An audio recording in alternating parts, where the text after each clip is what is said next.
Hi friends. ఈరోజు మే 31వ తేదీ అనమాట. రేపు జూన్ 1వ తేదీ ఎయిర్‌పోర్ట్ ఓపెన్ అవుతుంది అని చెప్పేసి చాలామంది అనుకుంటున్నాం కదా! అదేవిధంగా ఇప్పుడు కువైట్ ఎయిర్‌వేస్ అయితే జస్ట్ ఒక 10 మినిట్స్ బిఫోరే ఒక అప్డేట్ అయితే ఇవ్వడం జరిగింది. అదేంటంటే కువైట్ ఎయిర్‌వేస్ నుండి ఎక్కడికైనా సరే మీ గమ్యస్థానము ఇక్కడ కువైట్ ఎయిర్‌వేస్ నుండి మీరు బయలుదేరేటప్పుడు ఏదైతే బోర్డింగ్ ఉంటుంది కదా!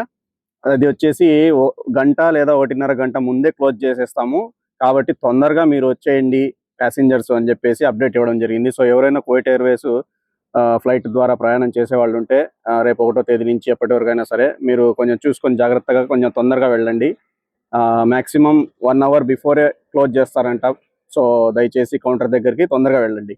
అండ్ అలాగే ఇంకొక అప్డేట్ ఏంటంటే ఎయిర్ ఇండియా ఎక్స్‌ప్రెస్ గోయిందా అంటారు కదా! ఆ విధంగా మా ఫ్రెండ్ డబ్బులు పోయాయన్నమాట. 52,000 రూపాయలు పెట్టి అతను టికెట్ కొన్నాడు 3వ తేదీ బయలుదేరడానికి. అది కాస్త క్యాన్సిల్ అయిపోయింది.